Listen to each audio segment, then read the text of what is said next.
Hi everybody, it's Andrea over at Sewspire.com. Today I'm going to show you how to sew this oversized zipper pouch. It's got a 5-inch depth to it and it measures approximately 11 inches, I believe, at the bottom. That's correct.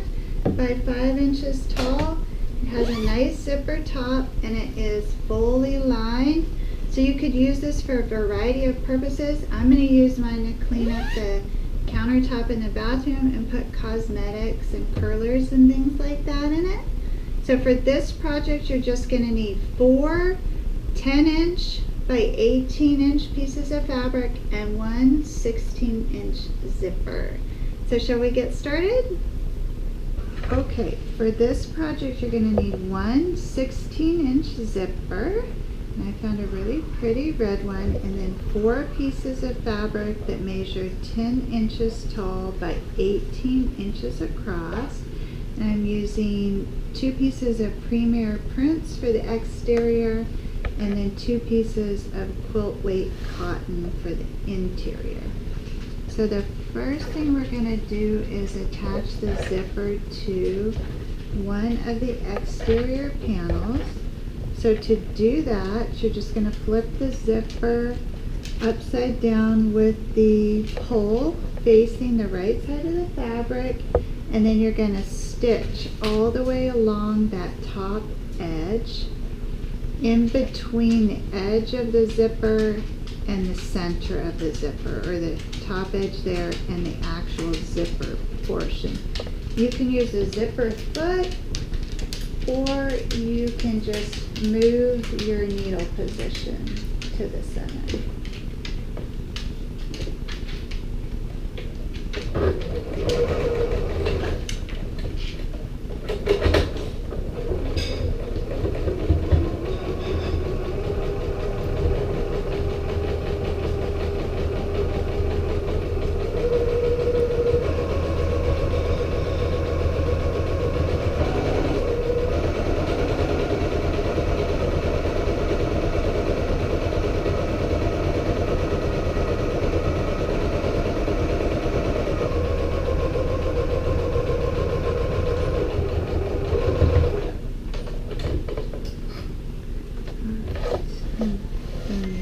See how that's looking, and it's nice and close to the edge there. So you're going to take your second exterior panel and place the panel with the zipper right sides facing, and align that top edge of the zipper with the top edge of the remaining exterior panel, and just double check and make sure the sides are aligned. And you're going to do the same thing and stitch kind of in the middle between the top edge of the zipper and the actual zipper.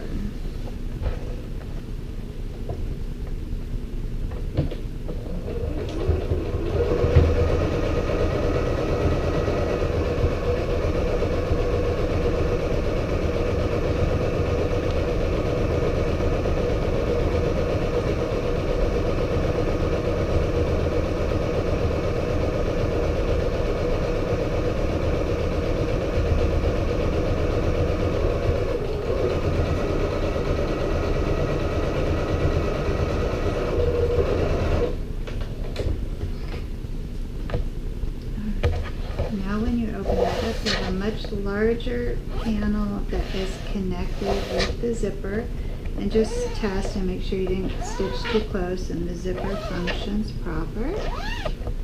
And then you're going to flip that over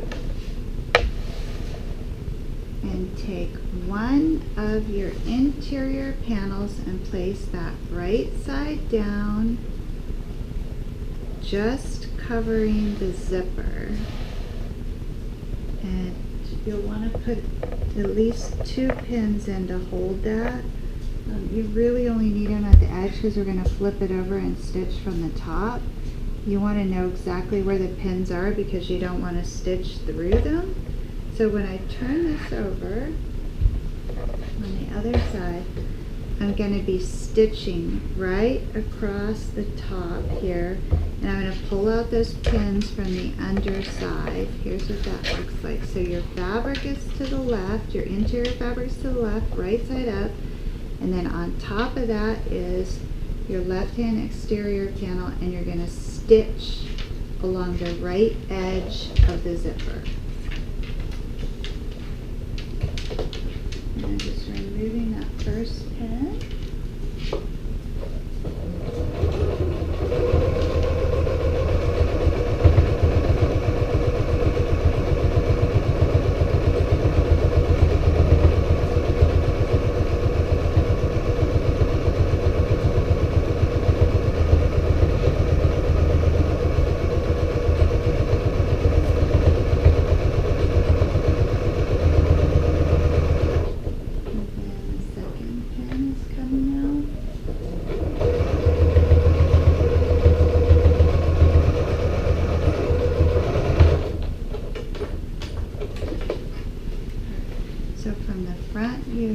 Stitch line right along your zipper, and then on the back you've captured that interior layer, and so when you fold this back, now the inside is nice and finished as well, and that panel's attached. So now you're going to take the remaining panel and place it right sides down on the other, right sides facing on the other interior panel, just aligned at the top edge with that zipper, and then put the 2 pins to hold it.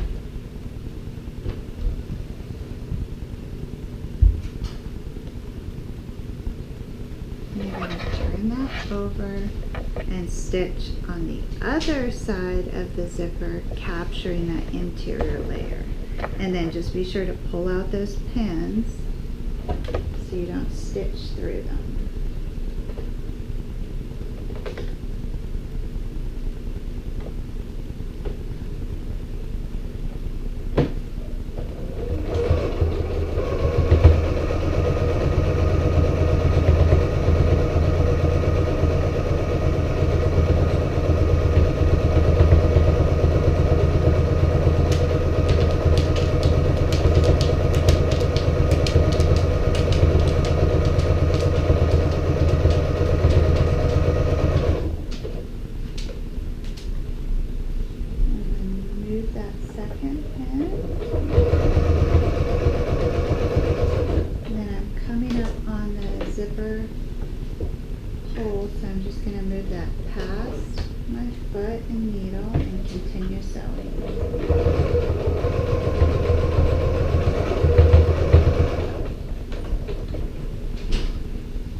That interior layer, and when I open that up, now I have my interior facing right side out, the back side of the zipper, and then when I flip that over, I have a very finished zipper casing. Everything functions like I'd like. Now I'm going to bring these 2 exterior panels up, and the 2 interior panels are going to be facing right sides together, and I just want to unzip the zipper at least halfway, and I'm going to put a couple pins around this just to hold everything even so it doesn't shift. Like 1 in each corner is perfect. And I want to stitch from the top of the interior all the way down the side, across the bottom of the exterior, and back up the side. This whole top edge is going to stay open.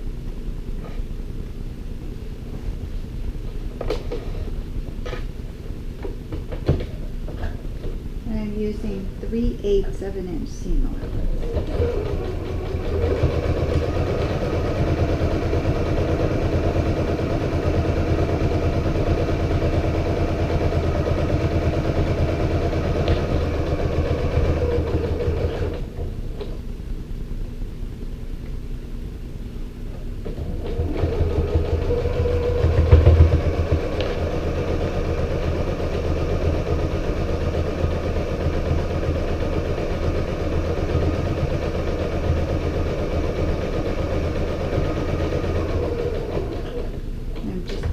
pivot with the needle down and sew across the exterior base.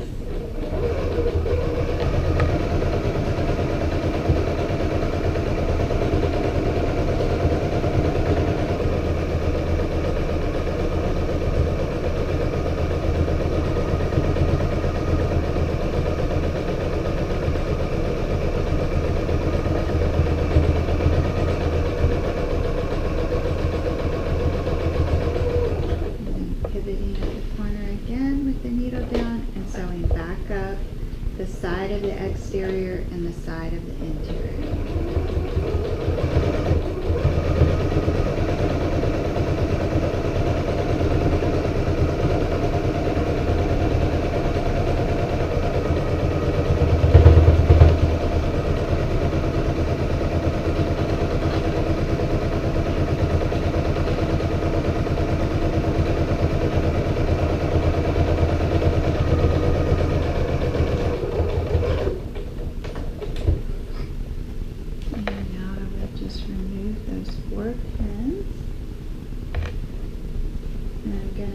Inside and flip this pouch right side out.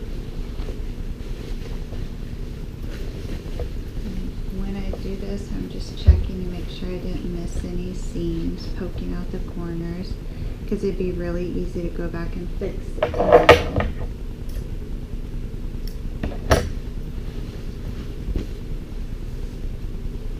I got lucky and the stripes lined up at the bottom. I didn't really plan that, but that's a nice feature. Okay, the corners are all poked out, and now the exterior looks great, and the interior is still popped out the top here. And all you have to do to finish that is fold the raw edges inward approximately a ½ inch. You can press them if you like. And you can also put a couple of pins in there to hold it. I'm just going to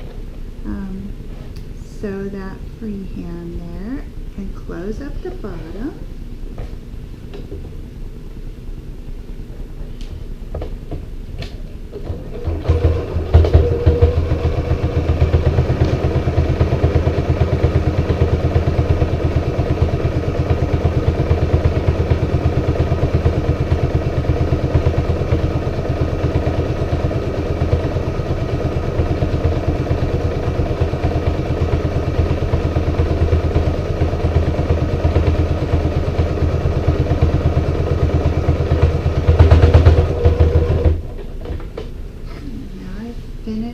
Interior bottom seam nicely.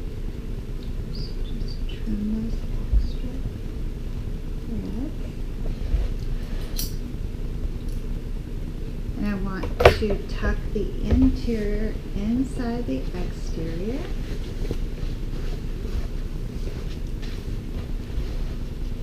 I want to try and get those corners in there nice and tidy.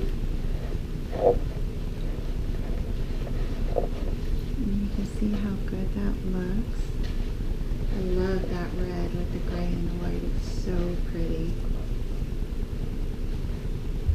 And poke out the top corners where the zipper is.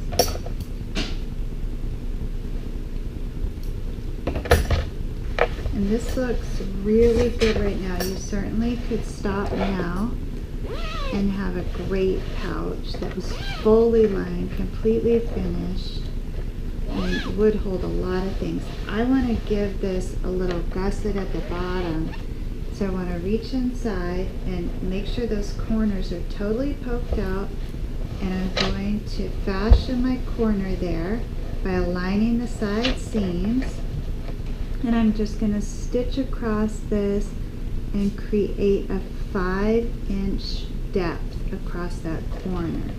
So the biggest thing here is just to make sure that you've got your interior aligned as flat as possible. And I'm just going to fold that up so I can see where I should stitch.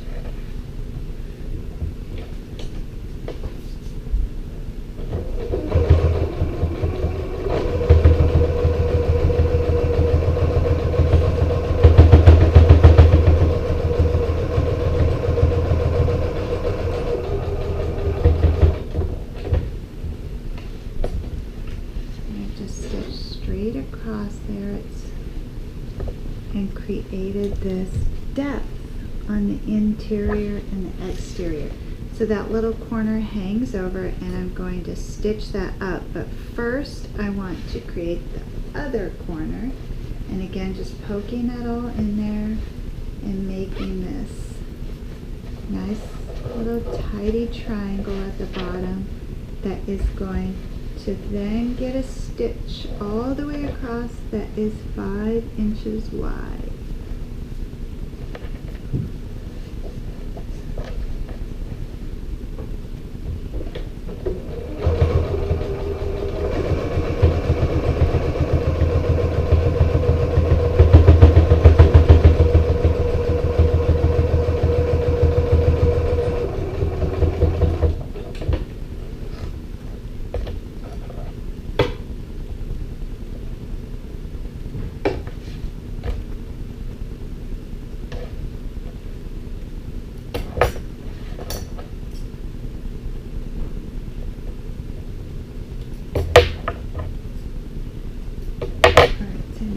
I have depth on this pouch, and it will stand up alone. Again, you could quit here and just leave those corners poking out like that. I think that's really very cute. I want to go ahead and just bend mine up and run another row of stitching right across there. You can't get too close to that corner because it has a lot of bulk, so I'm going to come down about 1 inch and just stitch that corner up.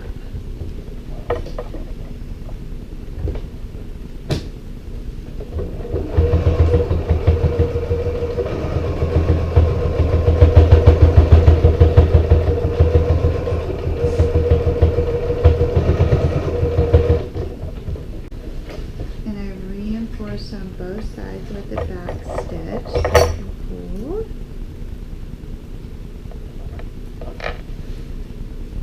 So I want to do the same thing to the other corner.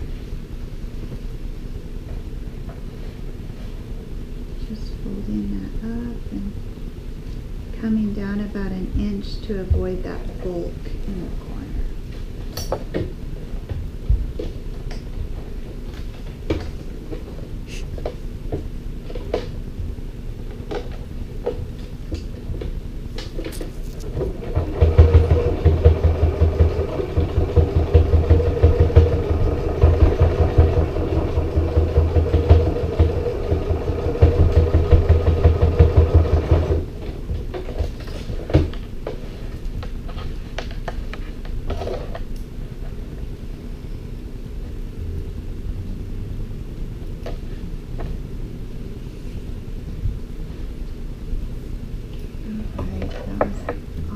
That whole pouch came together in less than 18 minutes, and I've got this great bag now. I'm going to use mine for cosmetics and toiletries and just get that bathroom counter clean, but this is a really generous size bag, and it was so fun and so easy, and it's going to make me so happy when I see that awesome red on the inside. It's definitely big enough that you could throw your curling iron in there, or hot rollers, whatever you use. A hairbrush would fit in there. Of course, you could use it for art supplies and sewing supplies as well. So thanks for sewing with me, guys. This was another fun project. I'll be back next week with another surprise sewing project. If you haven't had a chance yet, head on over to Sewspire.com and check out some of the other projects that we've sewn in previous weeks. Thanks so much.